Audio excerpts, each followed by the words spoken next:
and bereavement support. And so welcome everyone. And tonight we're going to be talking about grief.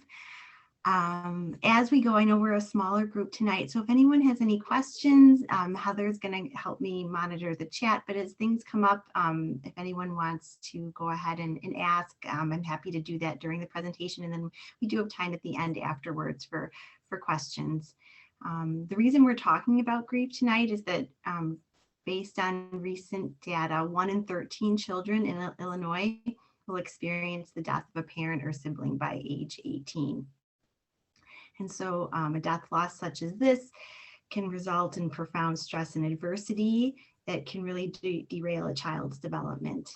And so Buddy's Place is working with Pillars to do a lot of grief-informed education to raise awareness, to ensure that the schools and the community can respond compassionately to grieving children.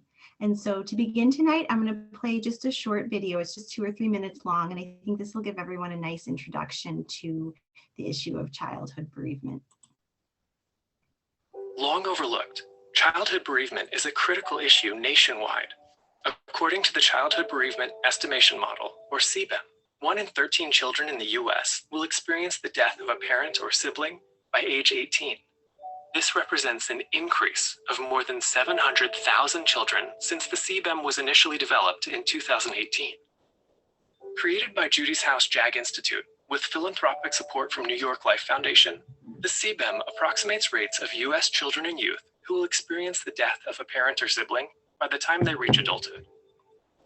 2022 CBEM results are the first to include a complete data set from 2020. Giving us an early look at the direct and indirect impacts of the pandemic on childhood bereavement.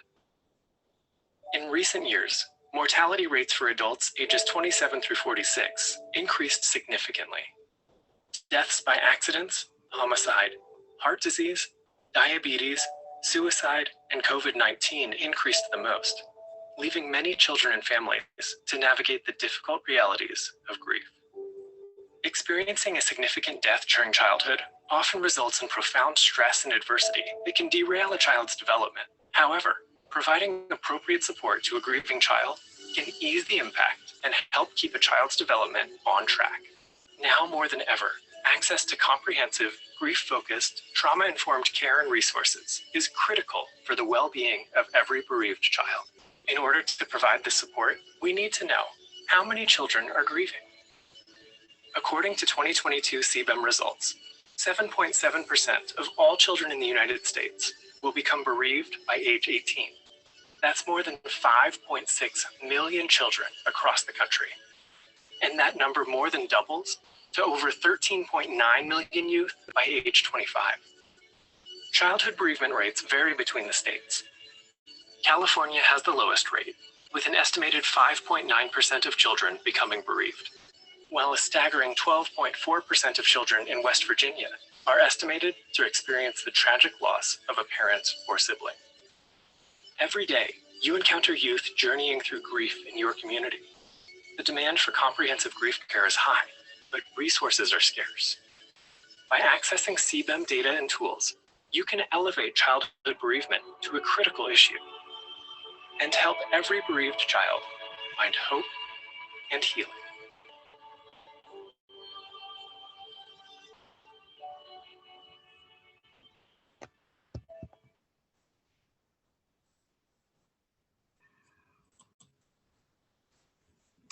Okay, and then this slide has a little bit more information. It's showing that 1 in 13 children bereavement data in terms of race and ethnicity. And so you can see that when we look at different races and ethnic backgrounds, for instance, 1 in 10 African-American children will experience the death of a parent or sibling compared to 1 in 21 Hispanic or Latino children.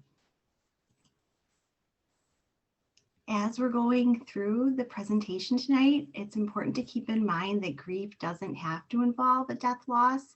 And so when we're thinking about schools and classrooms, there's going to be many students in each class who Their parents may have recently separated or gotten a divorce. 1 in 28 children in the United States has a parent who is incarcerated. There's grief. There's actually 7 types of grief associated with immigration and refugee. And then military deployment, those families also can experience grief regarding changes associated with that.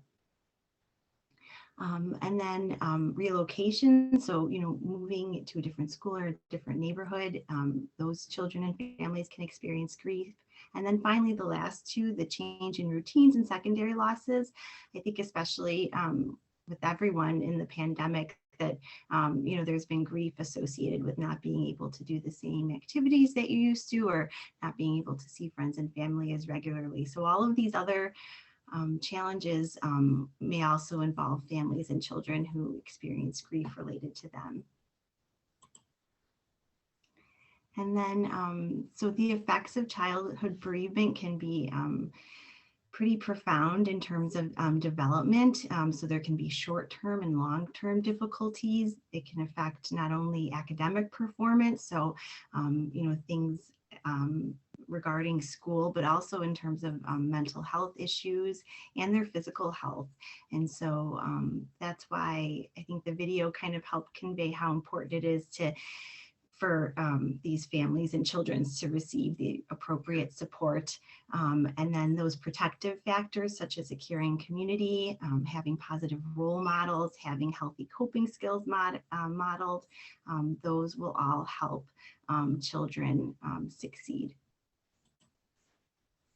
And so tonight, I know we're talking a lot about grief at school. And so the slide that you see here, this is results based on a survey of teachers from 2012. And in preparing for this presentation, I was thinking it'd be interesting to have teachers repeat this with 2022 and kind of see if these numbers are the same or if they've gone up. But in terms of the impact of grief at school, that can come out in many different ways, many different behaviors. So everything from, an increase in number of absences after the death, as well as increased anxiety. If they're not sleeping well at home, they may be more fatigued during the day. There can be, you may notice an increase in anger or restlessness. And so all of these things are related to grief, and it's important for teachers and school administrators and parents to understand that this may be related to what's been happening at home. This slide, I think, sort of sums up, kind of why it's so important that we do these grief education presentations. Everyone at some point is going to experience the death of someone close to them. So even though it's something we all experience, grief is individual. It's a normal, expected, and natural response to loss. And from the previous slide, I think that you can see that grief, it's not only an emotion, but it's going to include physical, behavioral, cognitive, and social and spiritual reactions. And then something that we talk a lot about at Buddy's Place is that, grief is not a problem to be solved. It's a lifelong journey. And so these children who have experienced the death of a parent or sibling, they're not going to move through any sort of linear stage and be finished grieving. It's just going to be a part of their life, a lifelong journey. Another important part about grief education is really kind of expanding the way we think about grief and challenges resulting from death loss. And so it's not only the loss of something or someone that's cherished, but that grief is the reaction to that loss. And then bereavement is the term used to refer to the process of adjusting to that loss. And when we talk about mourning, we're talking about that culturally structured response to grief. And so, mourning would involve any rituals associated with death, the funeral. So think of some of those more societal or cultural events that surround the death.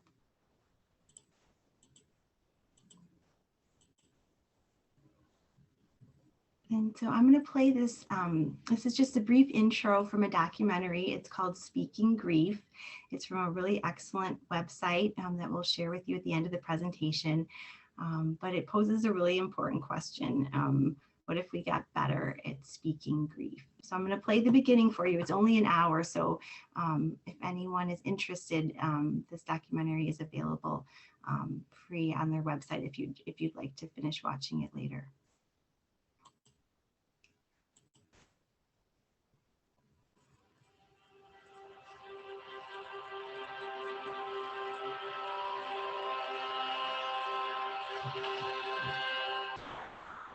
There's something we don't talk about, even though it affects each of us, all of us.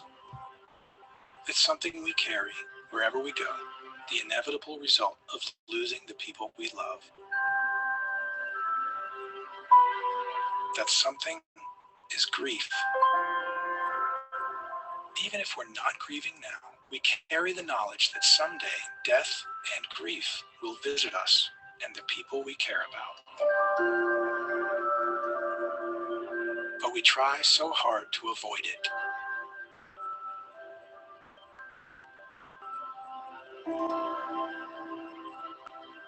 We try to shut it out.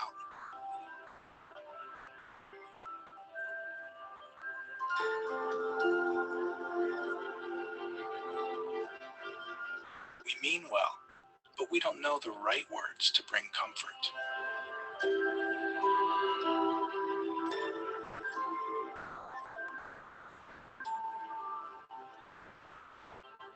Far too often, we simply say nothing.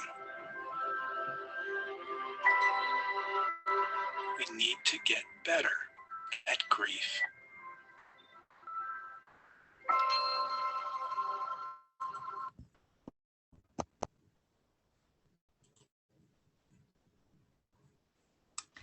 And so if everyone would like to take a minute, at Buddy's Place, we're really intentional about the language we use. And so we try to encourage families and children to, use the words dead, death, died. And so if everyone wants to take a minute to type into the chat as many euphemisms for died that you can think of. And then Heather, if you don't mind, maybe if you want to share some of those. Yes, I can do that.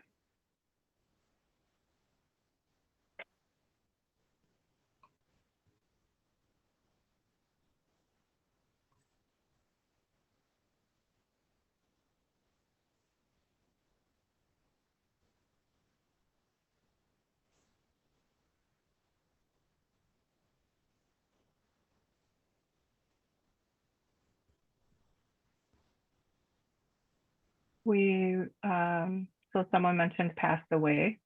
Mm-hmm. Yeah, I would say that's probably the most common one that we hear, or passed on, or so just um, and well, great. Well, thank you for sharing. And if anyone has any more they want to add, feel free, and we could always come back to this.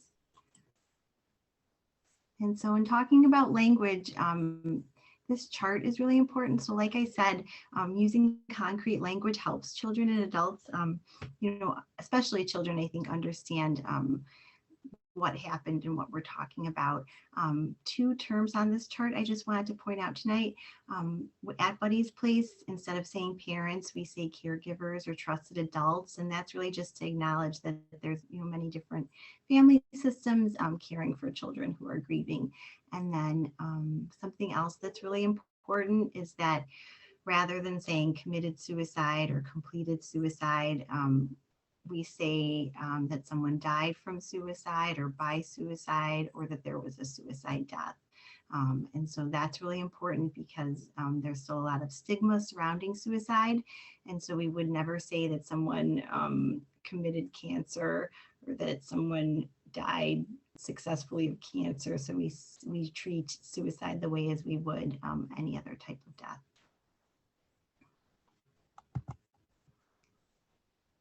And so in thinking back to that intro of documentary about speaking grief. So what can you do for families or students that have suffered a death loss and are grieving? The most important thing, I think, is to ask questions. And so you can ask openly, can you tell me about the person that you lost? What do you miss most about them? If you're wondering how you can help help a family and you're not sure, it's better to ask than to say, let me know if you need anything. I think we saw that, how someone had wrote that in the card, and that's really common. But it's better to ask an open-ended question and then to listen and see what the person responds. It's also important to be careful of assumptions. And so just to be aware that families have different belief systems and come from different cultures, and to be sensitive of that.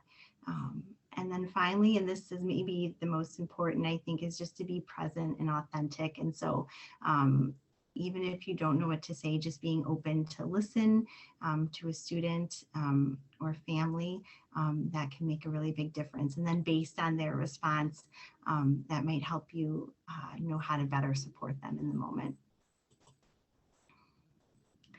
And so this slide gives some examples of what not to say. And I think everything you see in that column is really common. Thinking back on your own experiences with death and grief, I know I've heard many of these from very, well-intentioned and well-meaning people, but it's important that, we have more awareness of how to support grieving families. And so rather than saying I know what you're going through, my grandmother died last year, you can say something, can you tell me more about what this has been like for you? What do you miss most about your mom or dad? And then also, instead of assuming that you know how someone feels, rather than saying you must be incredibly angry or you must be incredibly sad, you can say, what has this been like for you? Or, how are you feeling today? And so not to be assuming that you know how someone's feeling.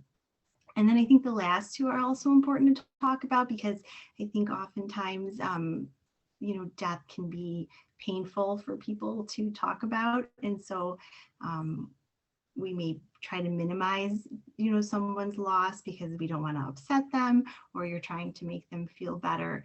But it's important to know that things like that can be really hurtful. And so rather than saying, they're in a better place or they're no longer in pain, you can ask about, again, like, what do you miss? Or what have you been thinking about your dad? Or like, what's your favorite memory with your dad?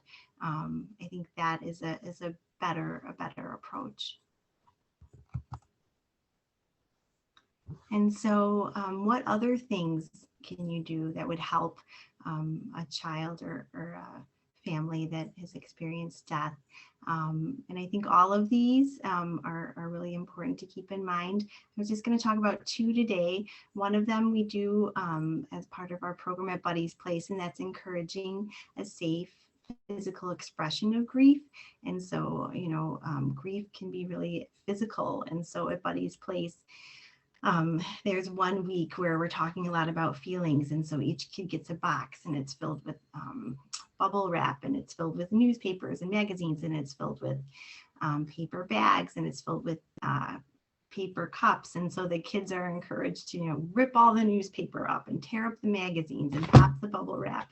And then they blow into the paper bags and they pop them. And so that's a really healthy way of getting some of that physical feelings of grief, that anger, that frustration, that sadness out. That can be like a really important technique or important coping skill. And then also, it's important to allow for time out from grief. And I think that children are just naturally do this more than adults. But when you have lost someone, to realize how overwhelming that can feel. And it's okay to, go out and have a fun afternoon, or, go to a movie. It's okay to kind of take a break from that. And I think children do that more naturally than adults do, but it can be, I think, really healing for families to feel like it's okay to go out and experience happiness and joy again. And then this slide is just to encourage you to sort of reflect on your own experiences. If you could remember back to a time in your life where you lost someone close to you, were there things that someone said or did that were not helpful? And also, were there things that someone said, or was there a card that you received that was most helpful during that really difficult time? And I think everyone has examples of that. And so to kind of think back on the things that you found helpful and use that as inspiration in helping others. And then a few minutes ago, we talked about, how important it is to listen. And this slide, I think, gives you some good ideas about how to actually listen. One of the mentors of Buddy's Place program, whenever she's training the facilitators and the volunteers, she likes to remind everyone that we have 2 ears and 1 mouth for a reason.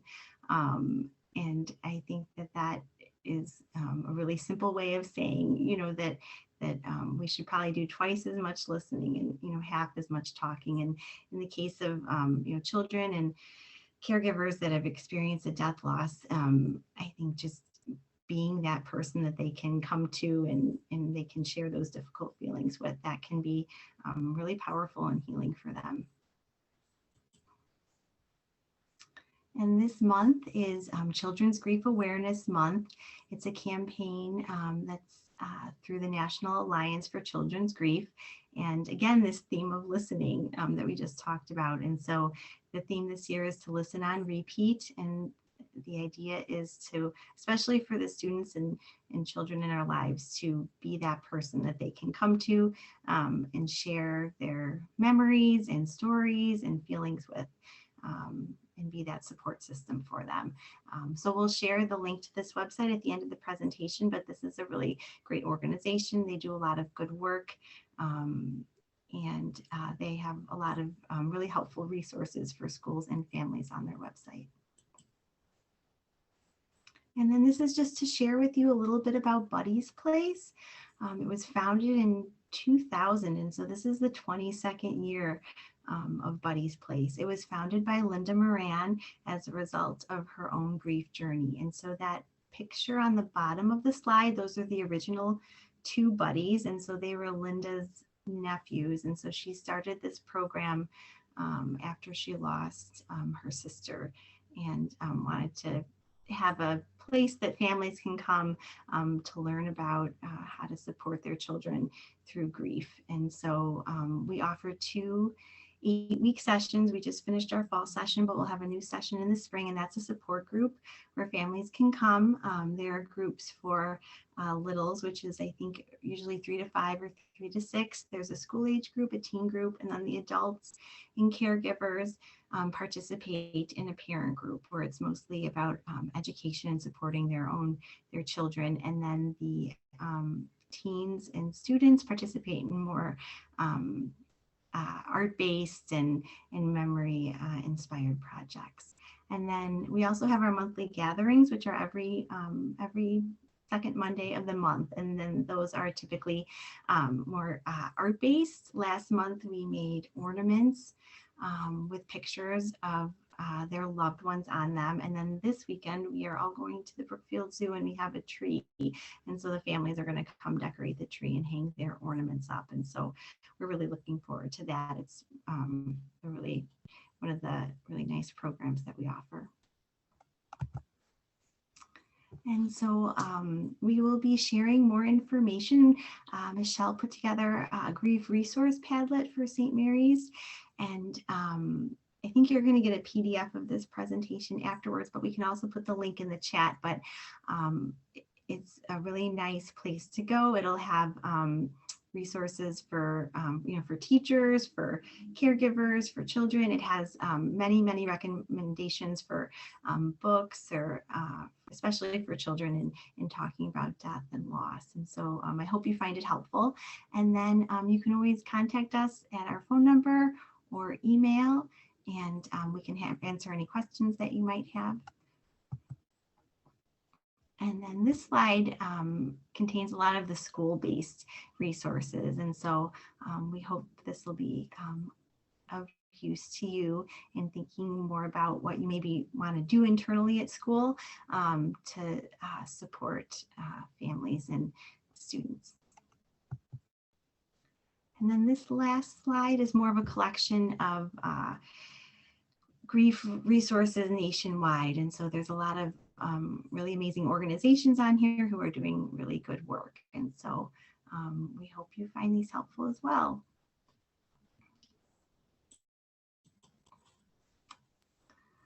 So, and I'm happy to take any questions anyone might have, or and you can type them in the chat, or if anyone wants to, ask. I hope I didn't go over time. I didn't mean to go too long, but I can stay later if if anyone likes. I think we're just on time.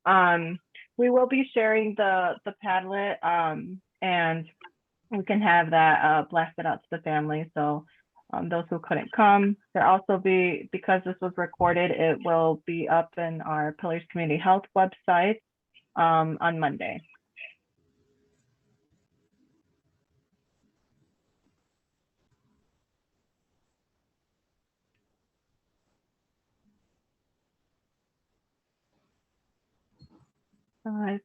Thank you everyone for coming.